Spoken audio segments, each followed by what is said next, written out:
So our next speaker is Christina Ellingsen from Norway. She's the country contact for Women's Human Rights Campaign in Norway, and is going to give us an update of what's happening in Norway and how it's going. So thank you so much, Christina, and over to you. It's just really depressing to hear about this rock in a hard place, but it's like we've always known it, and it's heartbreaking in a sense that the women's movement have been sort of taken hostage between these different political movements. But then again, women should never have been sort of tied down to anybody else's political agenda anyway. So, so it shouldn't really make a difference. Like, we still have the same things that we need to work for and argue for, regardless of the political sort of climates. So, well, I was supposed to talk a little bit about my case, and maybe also about the sort of interviews that I've been doing the last couple of months. But to be honest, I was completely sidetracked today because I've just been listening to, what's her name? Laura, I think I got it wrong. LP, that's the artist name. I've just been listening to her Heartbreak on repeat in sort of homage to the International Lesbian Day. So I'm just going to sum up, instead of like talking about like the interviews and sort of justifying why I'm talking to the left, to the right,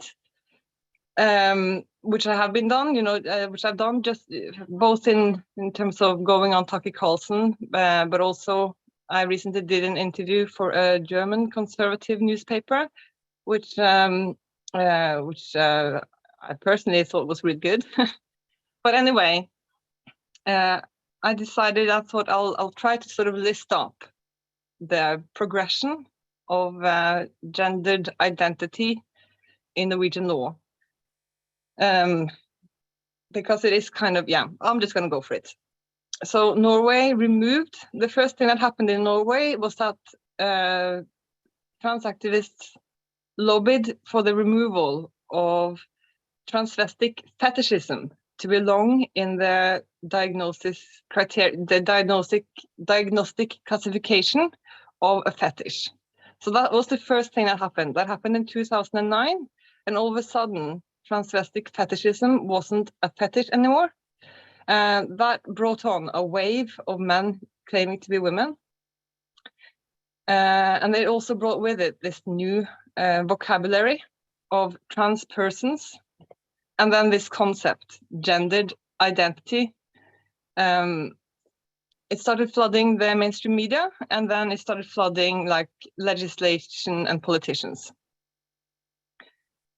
And then once that was done, in 2013, the concept of gender identity was then included in Norwegian discrimination law. And then the discrimination law then went from being protecting like specific characteristics, and it became this kind of catch-all thing where women's rights and sex-based discrimination law was sort of lumped together with all the other characteristics, race, sexual orientation, and then this new gendered identity. And this decision was made without any assessments to how it would impact women and girls. The next step that happened was that in 2015, the Norwegian Tax Department cited the supposed rights and needs of, and I quote here, transvestites, in their decision to remove biological sex as an identity marker. This decision was also made without any assessments to how the removal of biological sex as an identity marker would affect women, even though it is women who almost exclusively is affected by such a decision. But the needs of transvestites, which is of course still a term referring to men with a fetish, regardless of the diagnostic classification, their rights, their needs were assessed in several paragraphs. And now it's decided that Norway will introduce gender-neutral identification numbers by 2032, where biological sex will be completely removed as an identity marker. And this is all in line with the Yoga Carta principles, which very clearly states that this is the goal. Then in 2016, Norway implemented a law that made it technically impossible to differentiate between biological sex and the concept of gendered identity. The purpose of the law was to remove the criteria of having a diagnosis in order to change legal sex. The campaign was waged using the techniques described in the now notorious Denton's manual, by attaching the proposal to a more popular reform to give it a protective veil, avoiding media attention, and by targeting youth politicians in order to have them present the necessary arguments to the different political parties. And I'm quoting here because this is what it says in that manual. By having the youth political parties present the necessary changes to the political parties, it would give the impression that the proposal came from within the party rather from an external political lobby organization. And of course, they also lied, straight up lied. They spun this narrative that it was a condition on changing legal sex that the person applying for the legal change had undergone chemical, had undergone so-called sex reassignment. But this was never the case. So they outright lied and said that the current legal legislations required the sterilization of trans persons in order for them to be recognized for who they really are, which was not true because there was, so-called sex reassignment was never a condition in order to change legal sex in Norway. The only condition there was to have a medical diagnosis. So by now, in 2013, within then 7 years, they had removed fetishism, transvestic fetishism as a fetishistic diagnosis, a diagnosis of fetishism. And then they now removed the criteria to have a medical diagnosis in order to change or to apply to change legal sex. So the campaign succeeded above all expectations. In Norway, anyone now can change their legal sex, regardless of age, actually. But from the age of 6 years and older, you don't need a medical diagnosis. And the children between the ages of 6 and 16 can change their legal sex with only one consenting parent.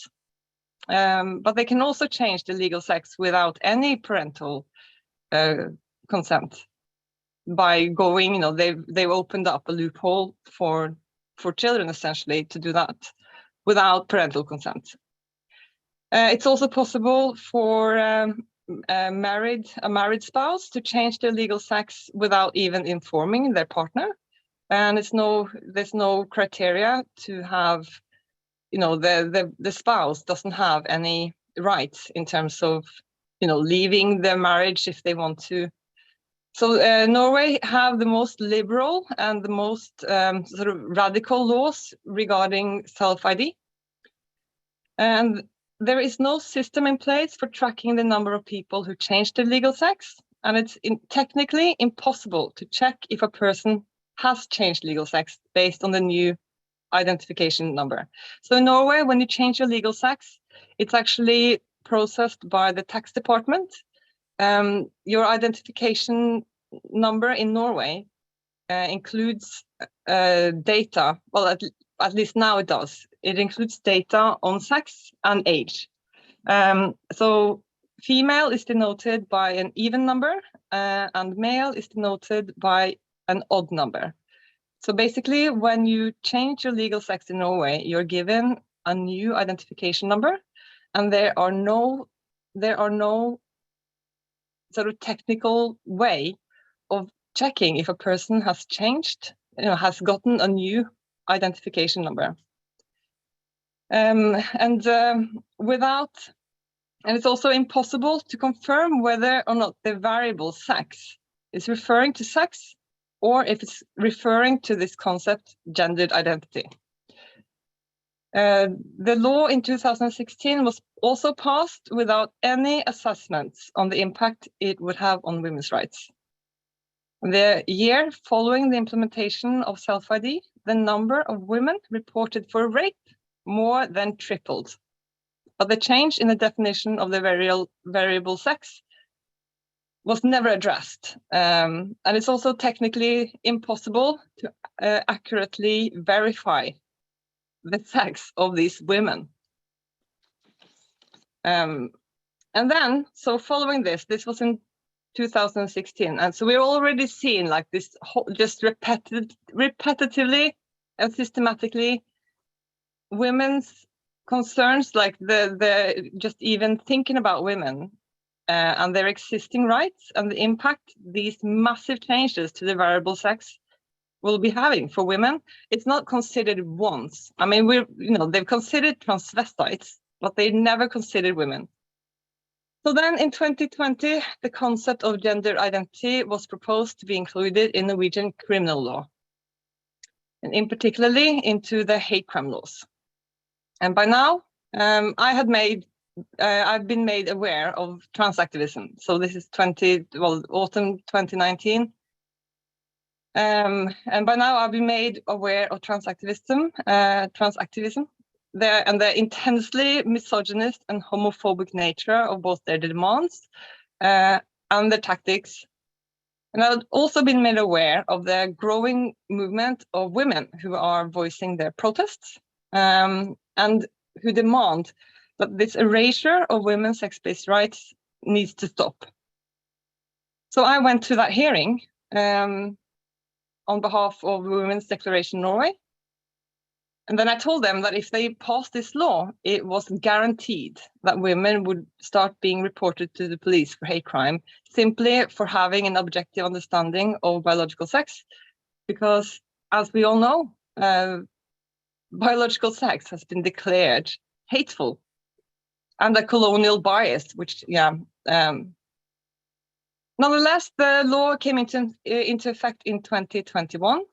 I was informed by police in May of this year that I was under police investigation, suspected for hate speech.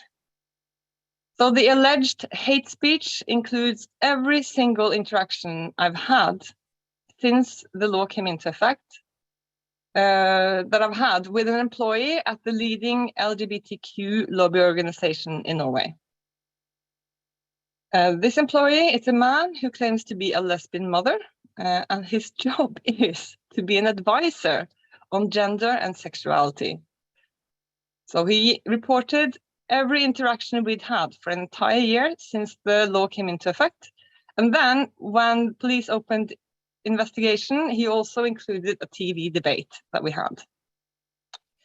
So I'm still waiting to hear from the police on what they're going to do, or whether or not I will be charged with a crime for stating facts like men cannot be lesbians, they cannot be lesbian mothers. It's very ironic that I am under police investigation for stating things like that, because if he is right, and he really is a woman and a lesbian mother, then he would be excluded from the paragraph that he is currently being protected within, because that law that's being enacted against me now excludes women.